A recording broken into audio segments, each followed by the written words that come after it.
Now the first part of it says that metal spheres are there and they are of radius 2 centimeter.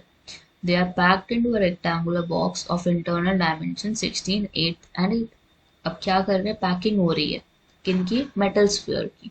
And they are saying when 16 spheres are packed, the box is filled with preservative liquid. जैसे ही 16 spheres डालते हैं उसके अंदर क्या डाल देते हैं ये लोग, एक लिक्विड डाल देते हैं. And then they are asking us to find the volume of this liquid. And answer आपने किस में लीव करना है अपना, to the nearest integer. So here in this case what we would be doing is we would be finding the volume of the rectangular box. Rectangular भी क्या है, इसको हम बोलेंगे क्यूबॉइडल बॉक्स. और क्यूबॉइडल बॉक्स क्या है हमारा इस सिचुएशन में, it is 16 into 8 into 8, length into breadth into height, volume होता है. So multiplying this I would get 16 into 64. So this is nothing but 1024 centimetre cube. अब इसी तरीके से I would be finding the sphere, volume of sphere. और volume of sphere क्या होता है हमारा, it is nothing but 4/3 pi r cube. एक का निकलेगा अभी हमारे पास, 4/3 इज द, पाई की वैल्यू इज 3.1, आर की वैल्यू इस सिचुएशन में हमारे पास क्या है, इट इज गिवन एज 2 का क्यूब.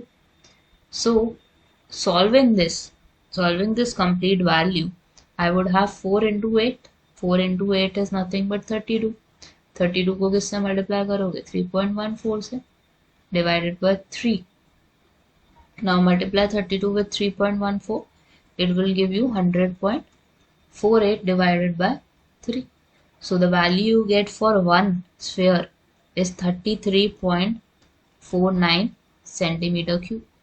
Now अगर हमारे पास एक स्फीयर की वैल्यू है तो हमें कितने स्फीयर्स की निकालनी है, 16 की.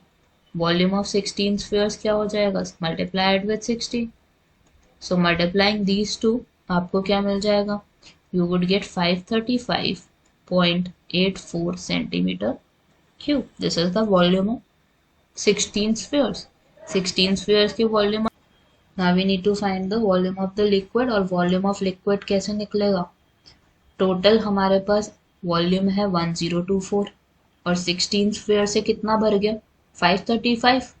तो रिमेनिंग हमारा लिक्विड ही रहेगा. वॉल्यूम ऑफ लिक्विड क्या रहेगा, टोटल में से आई वुड सब्ट्रैक्ट 535.84.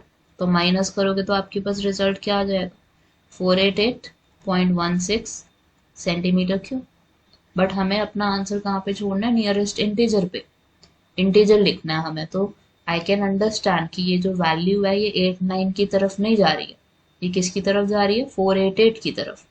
क्योंकि 16 है ना, अगर 50 से बड़ी वैल्यू होती तो ये कहाँ जाती, 489 की तरफ जाती.